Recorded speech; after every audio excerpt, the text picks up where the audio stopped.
भगवानपुर में नहीं बनाएंगे, बात कहाँ से आई? ये बात यहाँ से आई कि नंबर 1 मिलना से इनकार कर दिया। नंबर 2, देखो भाई, बड़े बड़े नेता होते हैं, वो बड़ा बड़ा कर्ज भूल जाते हैं। पता नहीं आपने किस किस आदमी को कहाँ कहाँ पहुंचा रखा है। ये सिर्फ एक नेता के लिए नहीं, ये समाज के लिए, देश के लिए, राज्य के लिए, सरकार के लिए, सबके लिए शर्म की बात है। एक नेता का कद इसी से नापा जाता है कि भाई वो अपनी जुबान का पक्का है कि नहीं। ये 70 साल की गुलामी के बाद इस इलाके ने संघर्ष करना सीख लिया है। इसके लिए मैं आपको नमन करना चाहता हूं। मैं तो बहुत शुरू से लड़ाई लड़ रहा हूँ इस बात की कि इस राजशाही को खत्म किया जाए और आम आदमी का राज सही राज में लाया जाए। राव साहब ने मिलने से इनकार कर दिया। जब इनकार ही नहीं किया, पुलिस पुलिस के डॉक्टर मार के लोग बात कर दिए।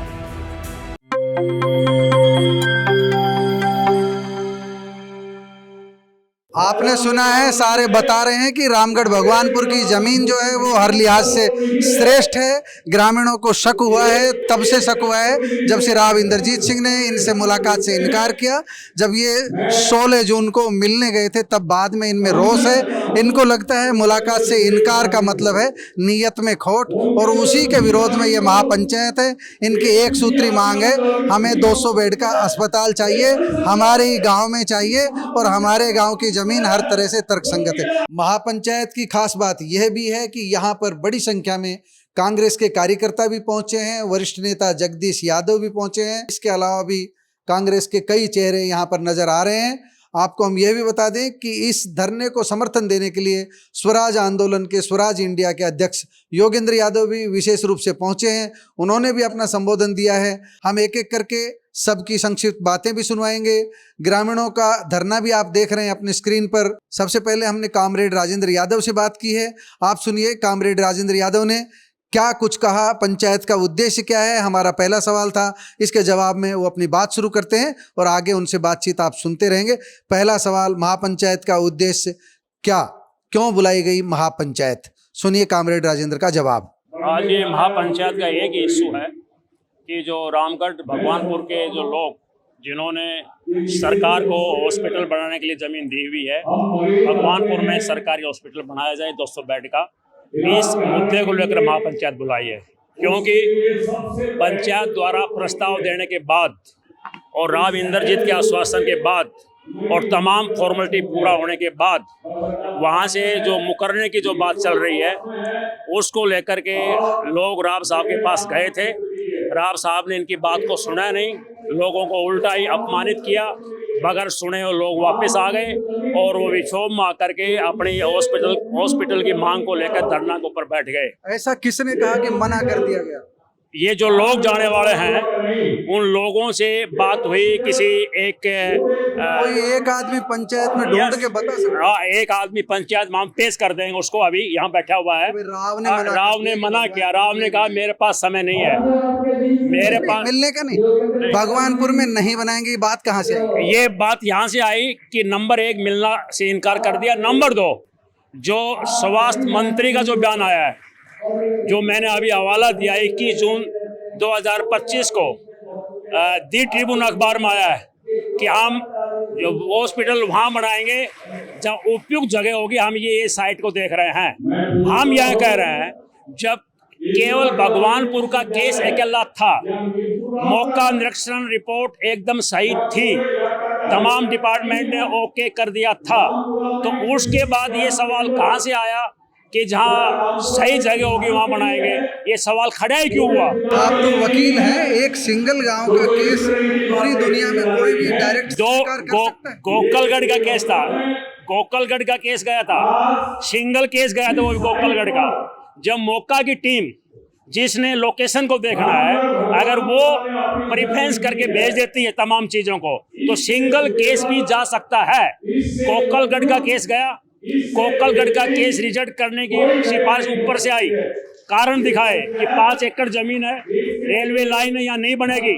और भगवानपुर का जो केस गया, भगवानपुर के केस के अंदर टोटल रिकॉर्ड के साथ भेजा गया है इसके बाद एक ऑडियो वायरल हुई, हम ऑडियो वायरल सुन रहे थे, उसमें एक इश्यू है कि रास्ता तंग है, जितना चौड़ा रास्ता चाहिए उतना चौड़ा भगवानपुर का नहीं लोगों ने इस रास्ते ऊपर 4 रास्ते हैं, 2 रास्ते 6-6 क्रम के हैं, और जो रिकॉर्डिंग है, वॉइस रिकॉर्डिंग है राव साहब के साथ अनिल सरपंच प्रतिनिधि की, उनमें कहा गया है कि लोगों ने एफिडेविट दे दिए हैं, 9 क्रम का रास्ता चाहिए।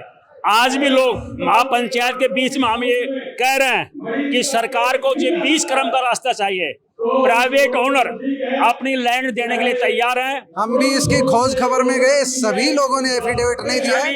अगर एफिडेविट दिए तो इस पंचायत से आप पेश करिए, हम आपकी पूरी बात आगे तक ले जाएंगे। एफिडेविट उस केस के साथ भेज दिए गए हैं, और जो बचे हुए हैं वो भी एफिडेविट देने के लिए तैयार है। एफिडेविट दिया है या देने के लिए तैयार है? एफिडेविट हमने बनवा लिए थे, लेकिन उसके बाद जो है गोकलगढ़ का केस हो गया था। गोकलगढ़ का केस होने के बाद जो है अब दोबारा से इसके एफिडेविट की मैंने पटवारी से उनसे बात की थी, वो बोले जो ये रास्ता है वो ठीक है, अवेलेबल है, और हमारा चंडीगढ़ से जो फाइल वापिस आई है उसमें भी हमारी तरफ से फिजिबिलिटी में किसी प्रकार का कोई ऑब्जेक्शन है ही नहीं। उसमें रास्ते का तो आप क्यों मान रहे हो भगवानपुर में नहीं बनेगा? कौन कह रहा है? ये सर्कमस्टांसेस कह रहे हैं, ये परिस्थिति कह रही है, ये उनका एक्ट और कंडक्ट कह रहा है। स्वास्थ्य मंत्री का राव इंद्रजीत का व्यवहार, उनका आचरण, उनका एक्ट और कंडक्ट ये साबित कर रहा है कि भगवानपुर के केस को नेग्लेक्ट कर दिया।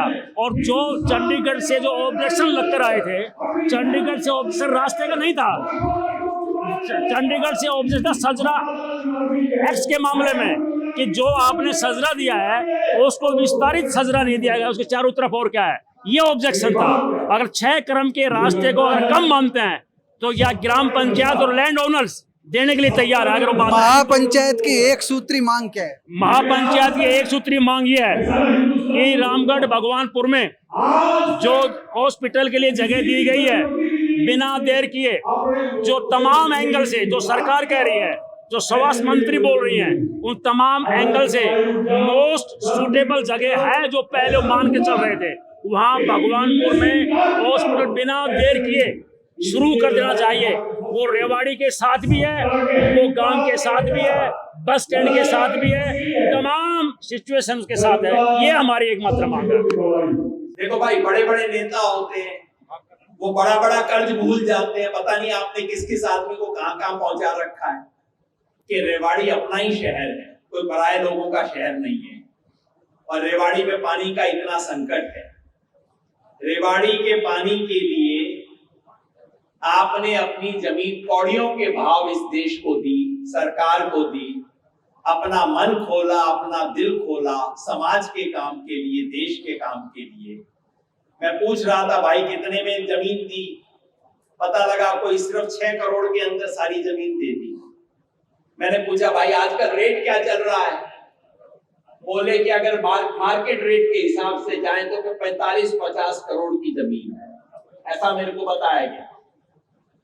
45-50 करोड़ की जमीन इस गांव के लोगों ने अपनी छाती खोल के, अपना दिल खोल के 6 करोड़ में पकड़ा दी, इसलिए कि देश का भला होगा, चलो रेवाड़ी शहर का भला होगा। पानी चाहिए, पानी पिलाना तो इस देश में पुण्य का काम है, शुभ का काम है, भगवान का काम है, धर्म का काम है। आपने दिया, उसके लिए आपको मैं धन्यवाद करता हूं। साथ में दुख भी व्यक्त करता हूं, आपने सौदा नहीं किया था, लेकिन आपको 2 बातें कही गई थी, मैंने भी वो ऑडियो सुना है।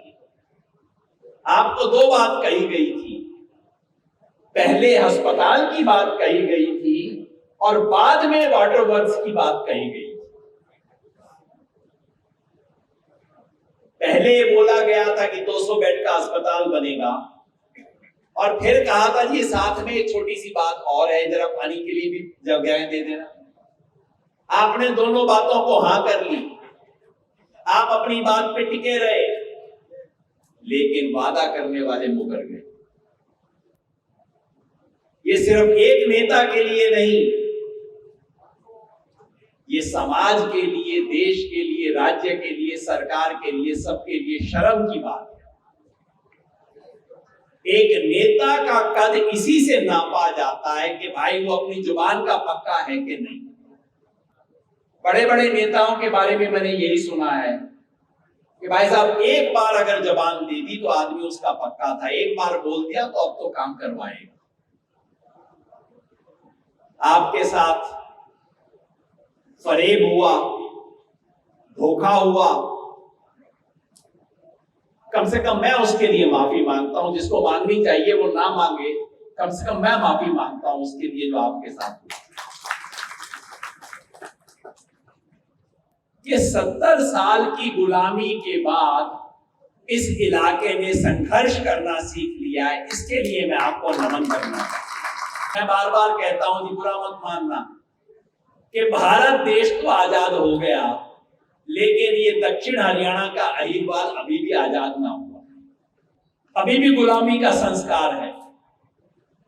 कोई दूसरा इलाका होता, अगर जो आपके साथ यहाँ पे हुआ, ये अगर रोहतक में हुआ होता, अगर ये सोनीपत में हुआ होता, अगर ये जींद में हुआ होता, सरसा में हुआ होता, लोग जाके अपने एमपी के घर में बैठ जाते, कहते बाहर निकल, क्या बोला था जवाब दे। यहाँ पे हमारे इलाके में आज भी हाथ जोड़ने की परंपरा है।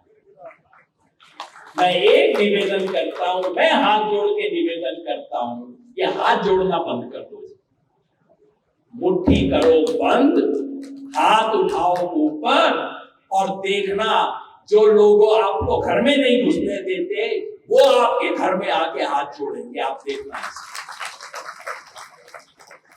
तो इस इलाके ने संघर्ष करना सीख लिया है, और जब संघर्ष करेंगे तो बड़ी बड़ी राजशाही पत्ते की तरह हवा में उड़ जाए। मांग लोगे तो नाराज हो जाएंगे। ये तो सत्ता का सुख भोगने के लिए है, इनको बनाओ, सत्ता पे काबिज हो जाए, आपकी वोट की ताकत से कुर्सी हथिया लें और मौज करें। काम करने के लिए नहीं है, इनसे काम, जिसने भी काम मांगा उसी से नाराज हो गए। आप देख लो, इनका इतिहास है। इसलिए सावधान हो जाओ। और मैं एक बात और कह रहा हूं, अगर आपका संघर्ष बता रहा अस्पताल आपका खुलेगा, और जब खुलेगा तो आप इस उन्हीं की जय बोलने जाओगे, देख लो सब आज बता के, ऐसी हालत करेगा। वो अपने आदमी भेज देगा, कहते अगर आप सामने तो बनवाए जाओ, उनका धन्यवाद करने जाओ, और तुम धन्यवाद करने जाओगे, देख लो आज बता के जा रहा हूं। इसलिए इनसे सावधान हो जाओ, अपने और पराये में अंतर करना सीख जाओ।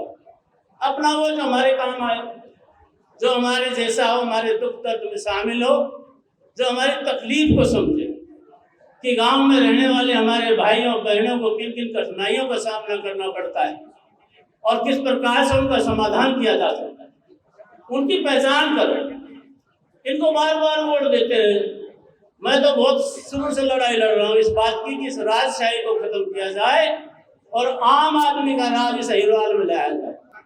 लेकिन जब चुनाव आता है तो मेरे खिलाफ तो सारे इकट्ठे हो जाते हैं, कहता ना जो बढ़ गया ना तो सारा रास्ता बंद हो जाएगा आगे, इसलिए मेरे को रोकने लग जाते। उनके पास गए थे, उनके आश्वासन कि अगर आप पंचायत अनुमति दे तो रिकॉर्डिंग हमारे पास है, हम सुना देंगे मेरी बात के बाद।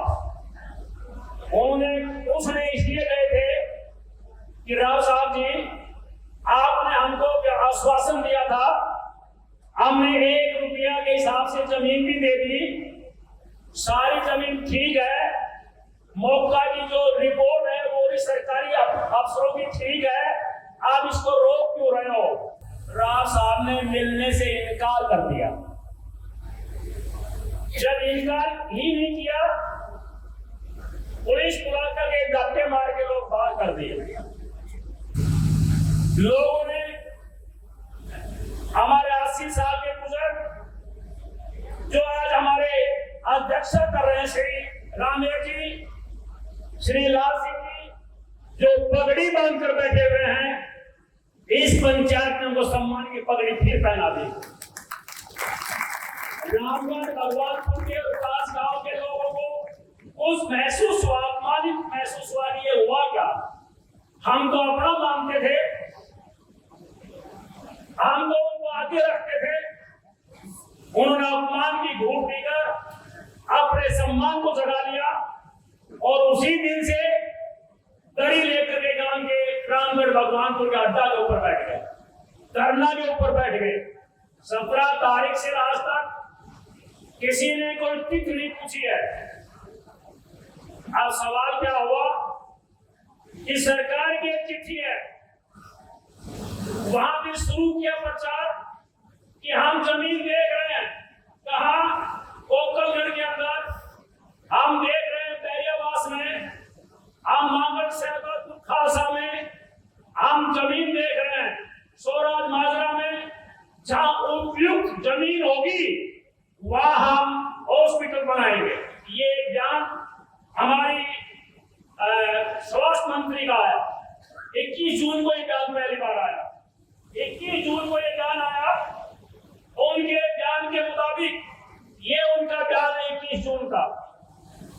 21 जून के अंदर कहा माजरा, भगवानपुर, नांगल, सहबाजपुर, कोकलगढ़, कालका, बैरियावास, इन गांव में जमीन देखी जा रही है जो उपयुक्त होगी हम वहां बनाएंगे। हम ये पूछते हैं कि ये भगवानपुर की जमीन उपयुक्त क्यों नहीं रही? इस बात का जवाब उन्होंने आज तक नहीं दिया है। और फिर सरकार की चिट्ठी आई एक, कोकलगढ़ का व्यक्ति पहले केस भेजा जा चुका था। चिट्ठी मेरा हाथ में है। चिट्ठी के नंबर है 2152 और इसमें है, विषय है ये महानिदेशक डायरेक्टर पंचायत की चिट्ठी है और ये डीसी के नाम है।